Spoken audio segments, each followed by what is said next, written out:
Welcome to the Deep Dive, where we slice through complexity to bring you insights that genuinely matter.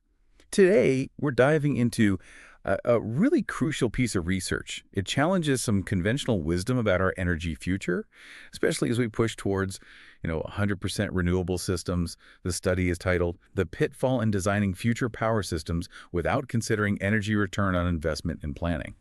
Now, that's a bit of a mouthful, I know, but it tackles a really fundamental question. What is energy return on investment, or EROI? And why is this one metric so vital for planning a truly sustainable energy future? It's a great question. And what's truly critical about this study, I think, is that it provides a much-needed advanced framework. It helps fix some, long-standing weaknesses in how we've traditionally measured EROI. Weaknesses. How so? Well, you see, it's not simply about producing more energy. That's part of it, of course. But it's really about how much net energy we have left over, available for society after we've accounted for all the energy we had to put in.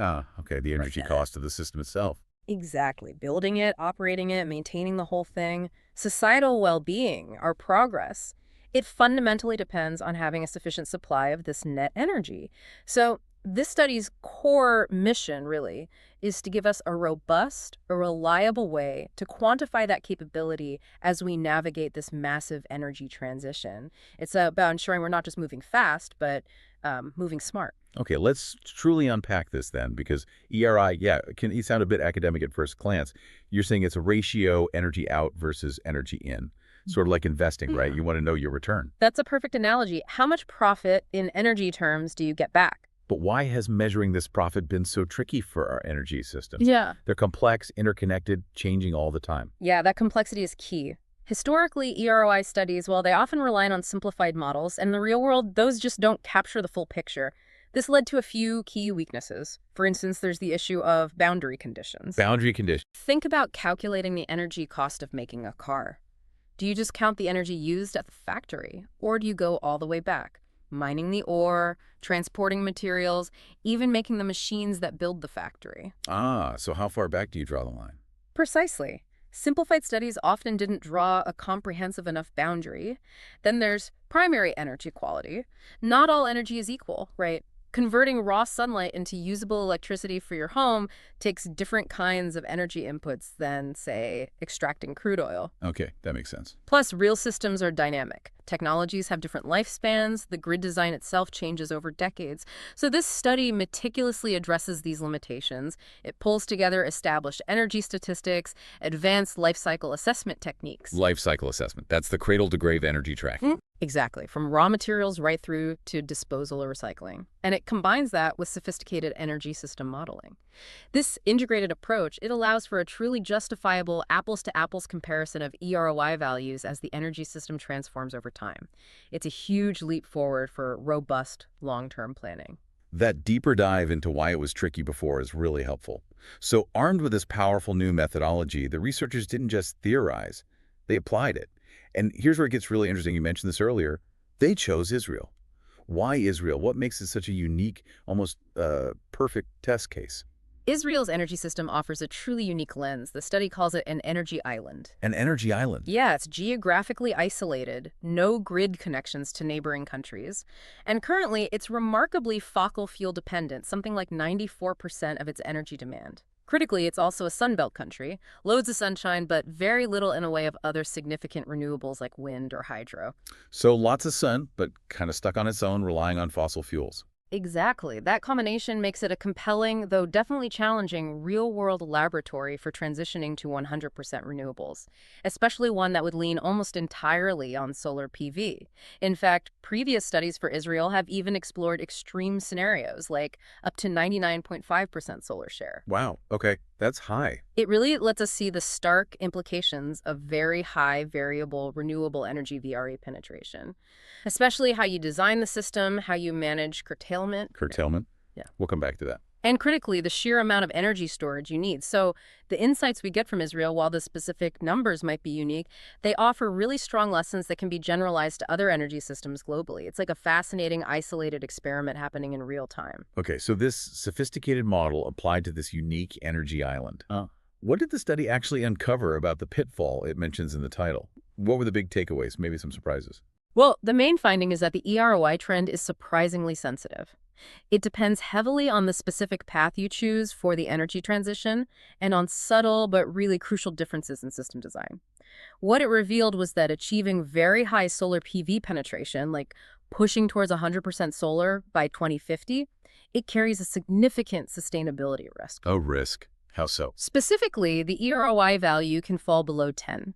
And this value, 10, it's often considered a critical threshold, sort of the upper limit to what's vividly called the net energy cliff. The net energy cliff. That sounds bad. It is. Below this point, the net energy delivered by the system doesn't just decline slowly, it decreases exponentially.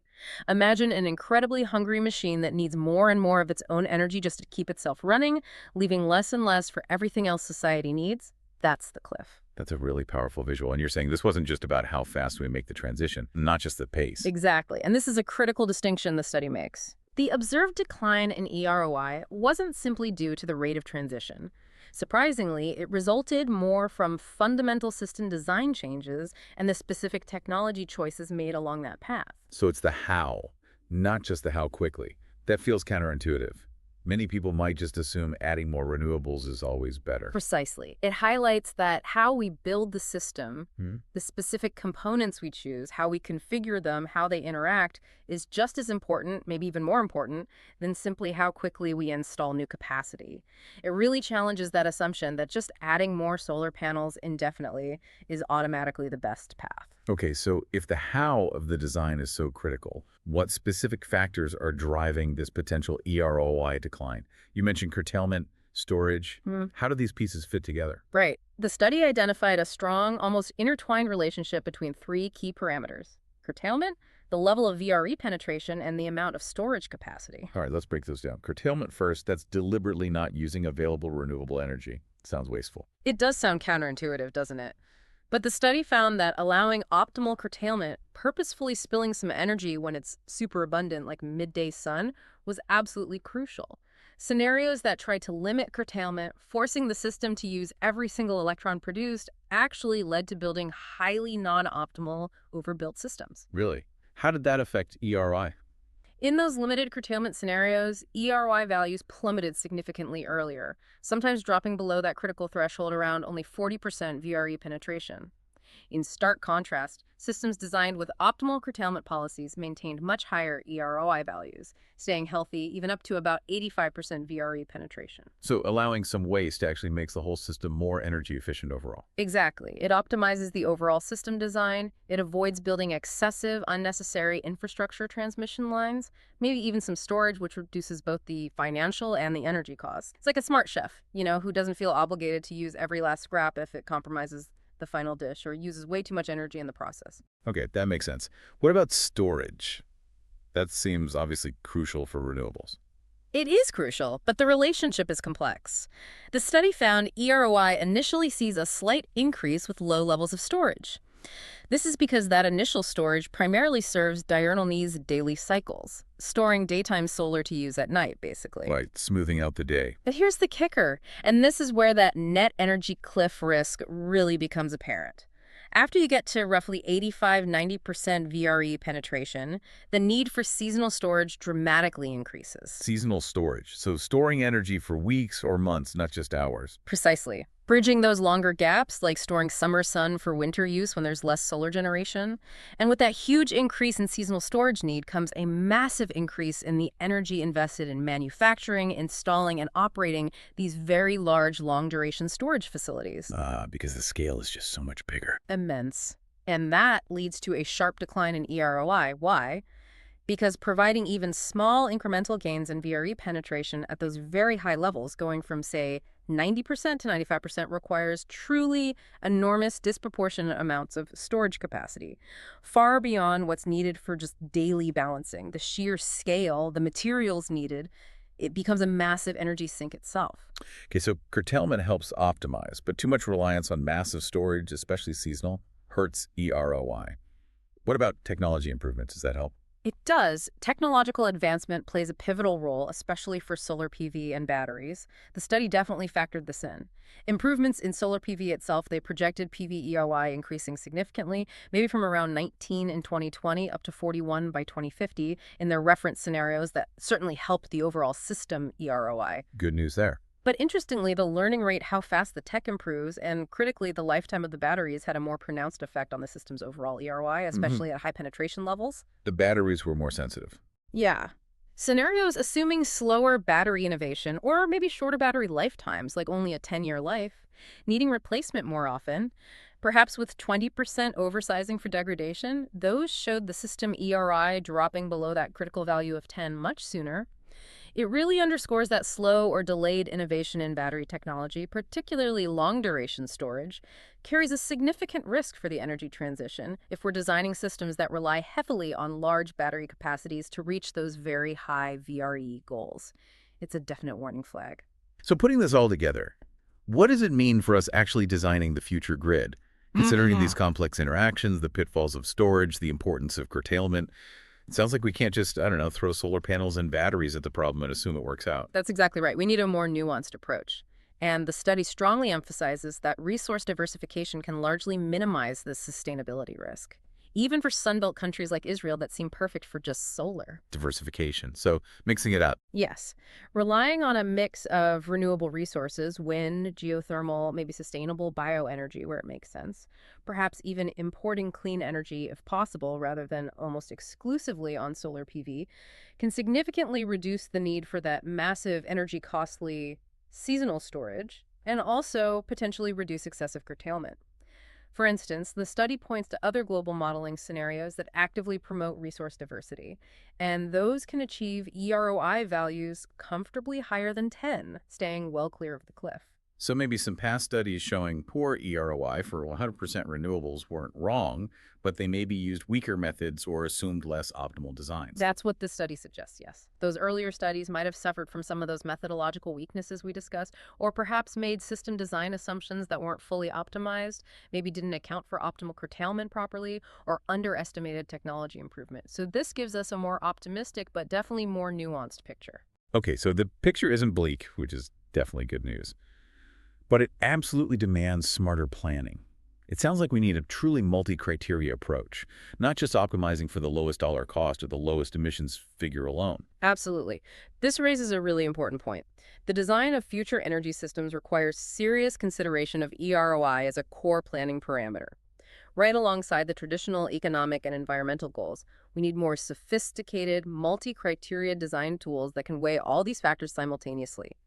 Can we achieve high renewables and maintain a healthy EROI and keep costs reasonable? Finding that sweet spot. Finding that sweet spot. And while this study suggests that, given current seasonal storage tech, maybe an 85% solar PV share target is a safer upper limit to comfortably maintain an EROI above 10, it does not rule out 100% VRE systems entirely. Okay, that's important. It's not saying 100% is impossible. Not at all. It simply means that promoting resource diversity is likely a better, more resilient, and potentially less energy-intensive policy than betting everything on a single resource, even if that single resource looks most economically favorable in the short term based on simple cost metrics. The precise minimum EROI value needed for long-term societal sustainability, well, that's still a topic for more research. Yeah. But this study provides invaluable clarity on the trends, the trade-offs, and the potential pitfalls we need to actively avoid. It really is about designing for long-term resilience, not just short-term cost or capacity targets. Well, today we've taken a really deep dive into the pitfall in designing future power systems without considering energy return on investment in planning. This study shines a powerful light, I think, on that critical interplay between EROI, strategic system design, and the actual path we take toward a truly sustainable energy future.